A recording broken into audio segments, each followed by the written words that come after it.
মৰমৰ ছাত্ৰ-ছাত্ৰীসকল, আজি আমি তোমালোকৰ যি ৰাজনীতি বিজ্ঞান আছে বা পলিটিকেল সায়েন্স, সেই ৰাজনীতি বিজ্ঞানৰ ক্লাছ 11 পাৰ্ট বিৰ এটা ইউনিট আছে 4 ইউনিট 4 কাৰ্যপালিকা। সেই কাৰ্যপালিকাৰ কেইটামান কোৱেশ্যন আলোচনা কৰিম। সেই কাৰ্যপালিকাৰ কেইটামান কোৱেশ্যন আলোচনা কৰিব গৈ আছো। তাৰ ভিতৰত প্ৰথম যেটো কোৱেশ্যন হ'ব, সেই প্ৰথম কোৱেশ্যনটো যেনেকুৱা যে who is the head of the union executive. যে ইউনিয়ন এক্সিকিউটিভৰ প্ৰধান কোন, যেটো আমাৰ কেন্দ্ৰীয় কাৰ্যপালিকাৰ কোৱেশ্যনটো আমাক কৈছে যে কেন্দ্ৰীয় কাৰ্যপালিকাৰ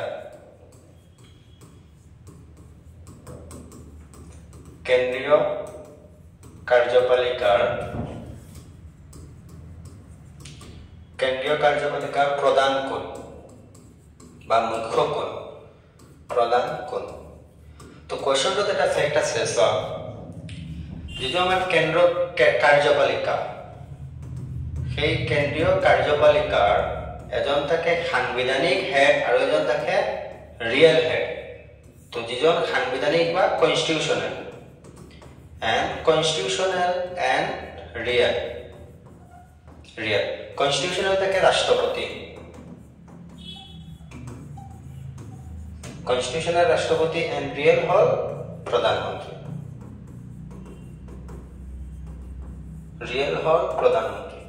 তাৰ মানে কনস্টিটিউশনাল ৰাষ্ট্ৰপতি হল সাংবিধানিক কাৰ্যপালিকাৰ মুখ্য ব্যক্তি আৰু প্ৰধানমন্ত্ৰী হল এক্সুৱেল ৰিয়েল কাৰ্যপালিকাৰ মুখ্য ব্যক্তি।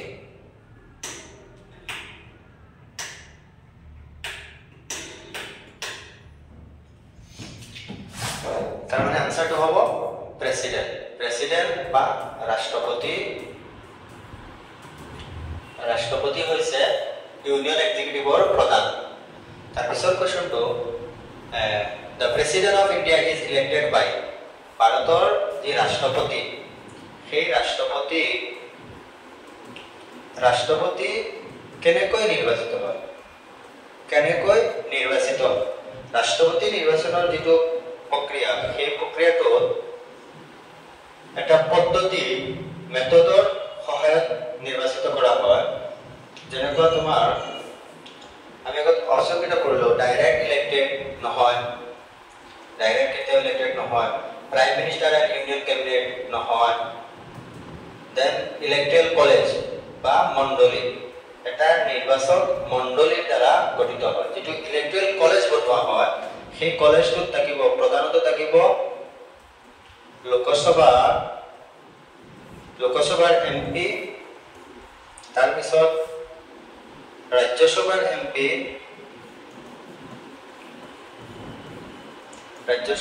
এমপি, তাৰপিছত থাকিব বিধায়ক বা এমএলএ সকল। তাৰ মানে এমএলএ, এমপি, লোকসভা, ৰাজ্যসভাৰ আৰু লোকসভাৰ এই তিনিওকে লৈ এটা মণ্ডলী গঠিত হ'ব। সেই মণ্ডলী যিটো গঠিত হ'ব, সেই মণ্ডলীয়ে ৰাষ্ট্ৰপতি নিৰ্বাচনত ভোটদান কৰিব বা সিহঁতে ভোট দি ৰাষ্ট্ৰপতিক নিৰ্বাচিত কৰিব। তাৰপিছত কোৱেশ্যনটো যে what is the tenure of the president of India, ভাৰতৰ ৰাষ্ট্ৰপতিৰ কাৰ্যকাল কেইবছৰ কেইদিন। ইয়াত আনসাৰ আছে 4 years, 5 years, 6 years, 7 years। তাৰ মানে এজন ৰাষ্ট্ৰপতিয়ে তেওঁৰ কাৰ্যকাল কেইদিন থাকে। এজন ৰাষ্ট্ৰপতিৰ কাৰ্যকাল 5 years। মনত ৰাখিবা, যিকোনো এজন ৰাষ্ট্ৰপতি নৰ্মেলি তাৰ যিটো normal process as per our Indian constitution, the tenure of a president is 5 years. Then question, তাৰপিছত what is the tenure of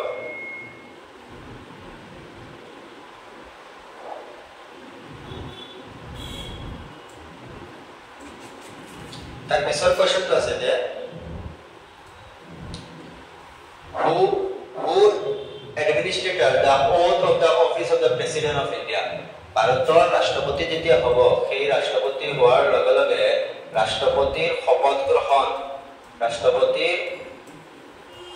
গ্ৰহণ কাৰ ওচৰত গ্ৰহণ কাৰ ওচৰত কৰোৱা হয় ভাৰতৰ যি ৰাষ্ট্ৰপতি সেই ৰাষ্ট্ৰপতিৰ শপত গ্ৰহণ উচ্চতম চিফ জাস্টিস অফ ইন্ডিয়া যি আমাৰ ভাৰতবৰ্ষৰ সৰ্বোচ্চ ন্যায়ালয় আছে উচ্চতম ন্যায়ালয় সেই উচ্চতম ন্যায়ালয়ৰ যি প্ৰধান ন্যায়াধীশ থাকিব সেই ন্যায়াধীশৰ ওচৰত ৰাষ্ট্ৰপতিৰ শপত গ্ৰহণ কৰোৱা হয় তাৰ পিছত কোৱেশ্চনটো the president can dissolve the Lok Sabha on the advice of যি ৰাষ্ট্ৰপতি আছে ৰাষ্ট্ৰপতিয়ে লোকসভা ভংগাৰ দি ডিজলভ লোকসভাৰ ভংগাৰ অধিকাৰ আছে ৰাষ্ট্ৰপতিৰ ওচৰত কিন্তু সেই ৰাষ্ট্ৰপতিয়ে কাৰ পৰামৰ্শ মতে কাৰ এডভাইস মতে লোকসভা ভংগ কৰিব পাৰে যি প্ৰাইম মিনিষ্টাৰ থাকিব সেই প্ৰাইম মিনিষ্টাৰৰ পৰামৰ্শ মতে বা প্ৰধানমন্ত্ৰীৰ পৰামৰ্শ মতে ৰাষ্ট্ৰপতিয়ে লোকসভা ভংগ কৰিব পাৰে who appoint the prime minister of India যি ৰাষ্ট্ৰপতি আমাৰ ভাৰতবৰ্ষৰ প্ৰধানমন্ত্ৰী আছে সেই প্ৰধানমন্ত্ৰী কোনে নিযুক্তি দিয়ে কোনে এপইণ্ট কৰে তো প্ৰধানমন্ত্ৰী প্ৰথম অৱস্থাত যেতিয়া লোকসভাৰ নিৰ্বাচন হ'ব সেই লোকসভাৰ নিৰ্বাচন হোৱাৰ পিছত লোকসভাৰ নিৰ্বাচন হোৱাৰ পিছত যিটো দলে সংখ্যাগৰিষ্ঠতা লাভ কৰিব সেই দলৰ নেতাক প্ৰধানমন্ত্ৰী হিচাপে ৰাষ্ট্ৰপতিয়ে এপইণ্ট কৰিব যি ৰাষ্ট্ৰপতি থাকিব ইয়াত প্ৰেসিডেন্ট তাৰমানে বি যিজন নেতা ধৰি লোৱা এতিয়া এ বি সি ডি ভিন্ন দল আছে এইবিলাক হৈছে এটা দল ৰাজনৈতিক দল সবেতো ৰাজনৈতিক যেতিয়া নিৰ্বাচন হ'ব নিৰ্বাচনত অংশগ্ৰহণ কৰাৰ পিছত যেতিয়া ইলেকশ্যনৰ ৰিজাল্ট হোৱাৰ লগে লগে যিটো দলে সংখ্যাগৰিষ্ঠতা লাভ কৰিব সংখ্যাগৰিষ্ঠতা মানে হ'ল 50% প্লাস 1 ধৰি লোৱা আমাৰ ভাৰতবৰ্ষৰ লোকসভাৰ আসন আছে 100 তাৰ মানে যেতিয়া 51 প্লাস 1 তাৰ মানে 51খন সিট কিহতে পাই যাব যিটো দলে সংখ্যাগৰিষ্ঠতা লাভ কৰিব বা 50% প্লাস 1 আসন গ্ৰহণ কৰিব সেই দলৰ নেতাক ৰাষ্ট্ৰপতিয়ে প্ৰধানমন্ত্ৰী হিচাপে নিযুক্তি কৰিব মানে সেই দলৰ নেতাজনক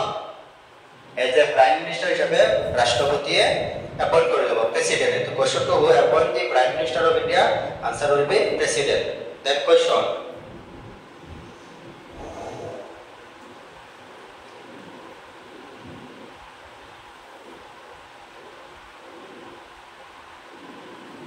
tar pisor question to hobo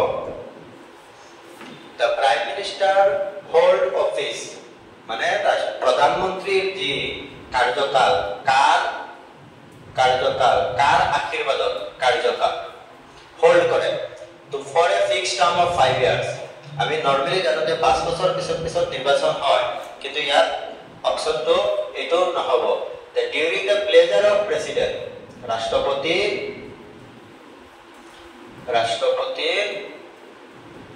রাষ্ট্রপতির প্লেজারত থাকে বা রাষ্ট্রপতির সহানুভূতি বা প্লেজার যেটা আমি কম সেই ৰাষ্ট্ৰপতিৰ প্লেজাৰত ইয়াত কি যিটো ধৰিলা প্ৰধানমন্ত্ৰী কোনো এজন হৈছে প্ৰধানমন্ত্ৰী হোৱাৰ পিছত ৰাষ্ট্ৰপতিয়ে যদি চায় প্ৰধানমন্ত্ৰীক খলাব পাৰে তেতিয়া ৰাষ্ট্ৰপতি অকল নিজস্বভাৱে খলাব নোৱাৰে কিন্তু আমাৰ যি সংসদ আছে সংসদৰ পৰা কিন্তু এটা বিল পাছ হ'ব লাগিব এটা ৰিজলিউচন পাছ হ'ব লাগিব তেতিয়া গৈ ৰাষ্ট্ৰপতি খলাব পাৰিব তাৰ পিছত the real executive power of union is vested আৰু যি কেন্দ্ৰৰ যিটো মুখ্য ৰিয়েল সেই এক্সেল কাৰ্যপালিকা কাৰ হাতত ন্যস্ত আছে দা প্ৰেসিডেন্ট নহয় দা প্ৰাইম মিনিষ্টাৰ নহয় দা কাউন্সিল অফ মিনিষ্টাৰ যেটো কাউন্সিল অফ মিনিষ্টাৰ থাকে বা মন্ত্ৰী পৰিষদ সেই মন্ত্ৰী পৰিষদৰ হাতত ৰিয়েল কাৰ্যপালিকা ন্যস্ত থাকে আৰু মন্ত্ৰী পৰিষদ গঠন হয় মন্ত্ৰী পৰিষদৰ প্ৰধান থাকে প্ৰধানমন্ত্ৰী আৰু তেওঁৰ মন্ত্ৰীসকলক লৈ মন্ত্ৰী পৰিষদ গঠন কৰা হয় আৰু সেই মন্ত্ৰী পৰিষদ হৈছে এক্সেল কাৰ্যপালিকা বা আমাৰ দেশৰ যি কাৰ্যপ্ৰণালী সেই কাৰ্যপ্ৰণালী সম্পূৰ্ণ মন্ত্ৰী পৰিষদৰ নেতৃত্বতহে কৰা হয় who is the x office chairman of ৰাজ্যসভাৰ এক্স অফিস চেয়াৰম্যান কোন ৰাজ্যসভাত কোৱাৰ লগে লগে আমি কি বুজো যে লোকসভা আৰু ৰাজ্যসভা লোকসভা হৈছে সংসদৰ নিম্ন সদন আৰু ৰাজ্যসভা হৈছে ৰাজ্যসভা হৈছে উচ্চ সদন সেই নিম্ন সদন আৰু উচ্চ সদনৰ লোকসভাৰ যি অফিচাৰ থাকে সেইজন হৈছে স্পিকাৰ বা অধ্যক্ষ কিন্তু ৰাজ্যসভাৰ সেই ৰাজ্যসভাৰ থাকে উপৰাষ্ট্ৰপতি উপৰাষ্ট্ৰপতি হৈছে ৰাজ্যসভাৰ এক্স চেয়াৰম্যান তাৰ মানে ৰাজ্যসভাৰ যি মিটিং হ'ব সেই মিটিং সম্পূৰ্ণ উপৰাষ্ট্ৰপতিৰ তত্ত্বাৱধানত হ'ব উপৰাষ্ট্ৰপতিয়ে সভাপতিত্ব কৰিব ৰাজ্যসভাৰ মিটিংত তাহলে answer will be who is the ex office chairman of Rajya Sabha answer will be vice president answer will be vice president যে উপরাষ্ট্রপতি থাকিব সেই উপরাষ্ট্রপতি হৈছে ex chairman of Rajya Sabha তাৰ পিছৰ কোৱেশ্চনটো who can remove the vice president of India so তাৰ পিছৰ কোৱেশ্চনটো আছে যে who can remove the vice president of India who can remove মানে উপরাষ্ট্রপতি কোনে বিতাড়িত কৰিব পাৰে ৰিমুভ কৰিব পাৰে হটাব পাৰে ৰিমুভ who can remove কোনে ৰিমুভ কৰিব পাৰে উপৰাষ্ট্ৰপতিৰ পদৰ পৰা যেহেতু উপৰাষ্ট্ৰপতি হৈছে ৰাজ্যসভাৰ প্ৰধান বা ৰাজ্যসভাৰ চেয়াৰম্যান হৈছে উপৰাষ্ট্ৰপতি তেতিয়াহলে সেই ৰাজ্যসভাইহে উপৰাষ্ট্ৰপতিক আঁতৰাব পাৰিব তেওঁৰ অফিচৰ পৰা এটা আমাৰ আনসাৰ হ'ব ৰাজ্যসভা বাই ৰিজলিউচন যেতিয়া আমাৰ ৰাজ্যসভাই এটা ৰিজলিউচন পাস কৰি ল'ব প্ৰস্তাৱনা ৰাজ্যসভা যেতিয়া প্ৰস্তাৱনা পাস কৰি ল'ব প্ৰস্তাৱ দি দিব যে উপৰাষ্ট্ৰপতিক ৰিমুভ কৰিব লাগে আঁতৰাব লাগে তেতিয়া উপৰাষ্ট্ৰপতি আঁতৰি যাব then the council of minister is collectively responsible council of minister থাকে আগত যেটা council of minister কথা কৈছিল সেই council of minister কাৰ ওপৰত দায়বদ্ধ সদায় council of minister লোকসভাৰ ওপৰত দায়বদ্ধ থাকে যে লোকসভা থাকিব সেই লোকসভাৰ ওপৰত দায়বদ্ধ থাকিব দায়বদ্ধ লোকসভাৰ এটো ৰেসপন্সিবিলিটি আৰু দায়বদ্ধতা এটা স্বয়ক্ষীয় লোকসভাৰ ওপৰত দায়বদ্ধতা যদিও কাউন্সিল অফ মিনিষ্ট্ৰি যেতিয়া গঠন হ'ব মন্ত্ৰী পৰিষদত কেৱল যে লোকসভাৰ মন্ত্ৰী থাকে এনেকুৱা নহয় মন্ত্ৰী পৰিষদ যে লোকসভাৰ মন্ত্ৰী থাকে এনেকুৱা নহয় ৰাজ্যসভাৰ মন্ত্ৰী থাকে তাৰ পিছতো কিয় লোকসভাৰ ওপৰত মন্ত্ৰীসভাৰ দায়বদ্ধতা যদি লোকসভা কেতিয়াবা ভাঙি যায় লোকসভা যদি ভাঙি যায় বা ডিজলভ হৈ যায় if the Lok Sabha is dissolved then the council of ministry automatically finish or dissolve হৈ যাব মানে তেতিয়া আৰু ক্ষমতাৰ আৰু ভ্যালু নাথাকে গোটেইখিনি শেষ হৈ যাব then the president of India can proclaim national emergency under যি ভাৰতৰ ৰাষ্ট্ৰপতি আছে সেই ৰাষ্ট্ৰপতিয়ে কিমান নম্বৰ অনুচ্ছেদ অনুযায়ী জাতীয় জৰুৰীকালীন অৱস্থা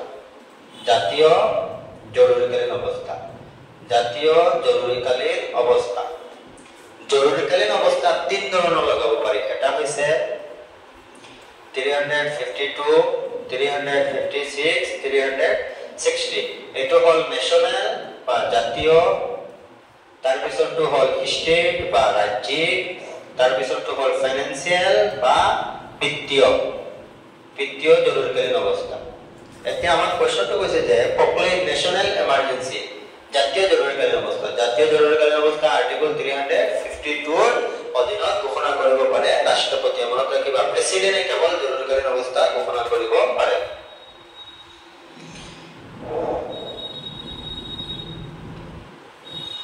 তাৰ পিছৰ কোৱেশ্চনটো কৈছে যে the president rule state can be imposed under এতিয়া আমাৰ আহিছে ৰাজ্যিক জৰুৰীকালীন অৱস্থাৰ কথা কৈছে ইয়াত ৰাজ্যিক জৰুৰীকালীন অৱস্থা যে ৰাজ্যিক জৰুৰীকালীন অৱস্থা বা ৰাজ্যিক জৰুৰী অৱস্থা সেই ৰাজ্যিক জৰুৰী অৱস্থা কেৱল মাত্ৰ ৰাষ্ট্ৰপতিয়ে ঘোষণা কৰিব পাৰে আৰু সেই আৰ্টিকল আমি অলপ আগত কৈছো যে আৰ্টিকল 356 ৰ অধীনত ৰাজ্যিক জৰুৰীকালীন অৱস্থা ঘোষণা কৰিব পাৰে আৰু 352 এটো হ'ব ন্যাশনাল বা জাতীয় জৰুৰীকালীন অৱস্থা তাৰ পিছত 360 হ'ব বিত্তীয় জৰুৰীকালীন অৱস্থা সেই তিনটা জৰুৰীকালীন অৱস্থা ঘোষণা কৰিব পাৰে ৰাষ্ট্ৰপতিয়ে তাৰ পিছত মিনিমাম এজ টু বিকিম এ প্ৰেসিডেন্ট অফ ইণ্ডিয়া ৰাষ্ট্ৰপতি হ'বলৈ হলে নিম্নতম বয়সৰ সীমা কিমান এজন যদি ৰাষ্ট্ৰপতি হ'ব বিচাৰে বা ৰাষ্ট্ৰপতি হ'ব লাগে তেতিয়াহ'লে তেওঁৰ নিম্নতম বয়স 35 হ'ব লাগিব যে 35 বছৰ সেই 35 বছৰ হ'ব লাগিব বিনা 35 বছৰত ৰাষ্ট্ৰপতি হ'ব নোৱাৰে who among the following hold office during the tenure of president one of the most important the ৰাষ্ট্ৰপতিৰ আছে সেই ৰাষ্ট্ৰপতিৰ প্লেজাৰত বা ৰাষ্ট্ৰপতিৰ কথামতে কাৰ কাৰ্যকাল আছে ইয়াত অপচন আছে আমাৰ governor vice president speaker of Lok Sabha and chief justice of India ইয়াৰ ভিতৰত যিজন গভৰ্ণৰ আছে গভৰ্ণৰ মানে হ'ল ৰাজ্যপাল সেই গভৰ্ণৰ যিজন মানুহ থাকে বা যিটো পোষ্ট থাকে অফিচ থাকে সেইটো সম্পূৰ্ণ ৰাষ্ট্ৰপতিৰ তত্ত্বাৱধানত থাকে বা সম্পূৰ্ণ ৰাষ্ট্ৰপতিৰ প্লেজাৰত থাকে যদি ৰাষ্ট্ৰপতিয়ে কয় আজি ৰাতিও যদি ৰাষ্ট্ৰপতিয়ে কয় যে এই মানুহজন আৰু গভৰ্ণৰ নাই তেতিয়াহ'লে সেই গভৰ্ণৰ নাই মানে কোনো গভৰ্ণৰৰ নিৰ্বাচন নাই কেতিয়া শেষ হ'ব কোনো কাৰ্যকাল নাই সম্পূৰ্ণ ৰাষ্ট্ৰপতিৰ প্লেজাৰত থাকে সম্পূৰ্ণ ৰাষ্ট্ৰপতিৰ হাতত থাকে তেওঁৰ কাৰ্যকালৰ সীমাবদ্ধতা তাৰপিছত